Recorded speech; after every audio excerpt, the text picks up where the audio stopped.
આજે તારીખ 5/7/2026 રવિવાર વહેલી સવારે 6:30 કલાકના આ દ્રશ્યો ધારી શહેરમાં આમ જોઈએ તો ખૂબ સારો એવો વરસાદ, વાવણી લાયક વરસાદ પડી ગયેલો છે।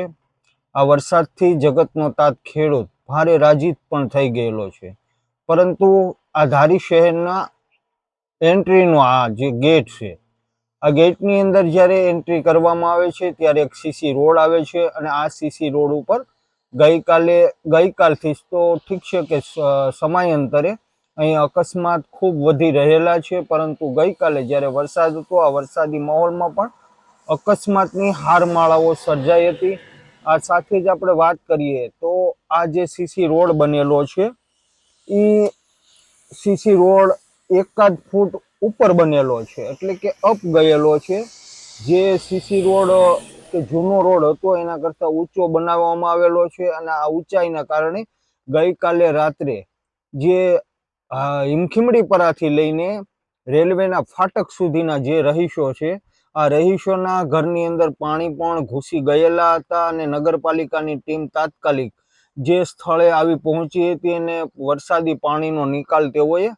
કરેલો હતો। રાત્રિના સમયે આખી રાત પાલિકા પ્રમુખ સહિત અહીંના જે સદસ્યો હોય તેઓ પણ ઝઝૂમી રહેલા હતા અને આ પાણી જે વરસાદી પાણીનો નિકાલ કરવા માટે જેસીબીની મદદ વડે તેઓ નગરપાલિકાના જે કોઈ જવાબદાર કર્મચારીઓ હોય એમને સાથે રાખીને તેઓ કામગીરી કરી રહેલા હતા, પરંતુ ખરેખર વાસ્તવિકતા કે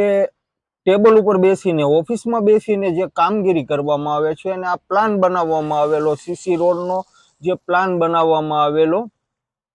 જેનાથી બધાને તમામને ખબર હતી કે આવનારા સમયમાં જ્યારે પ્રથમ ચોમાસું આવશે અને વરસાદી પાણીનો નિકાલ જ નથી, કારણ કે જે રોડ નીચો હોવો જોઈએ એને બદલે એ રોડને 1 ફૂટ ઊંચો લેવામાં આવેલો છે અને અહીંના રહીશોના જે ચોગાન હોય, આંગણા હોય એ નીચા હતા, એટલા માટે અહીં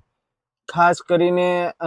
વરસાદી પાણીનો ભરાવો થયો અને આખી રાત ટીમને ઝઝૂમવું પડ્યું। આપણે આશા અને અપેક્ષા રાખી માર્ગ મકાન વિભાગના ઇજનેરશ્રીનો આપણે તો આશા જ રાખવાની છે કે તેઓ કામગીરી કરે, પરંતુ કામગીરી થશે કે નહીં લોકોમાં ખૂબ રોષ વ્યાપી ગયેલો છે। ગઈકાલની જે ઘટના સ્થળે એટલે કે જે સ્થળે પાણીના જળબંબાકાર હતા એ સ્થળના રહીશો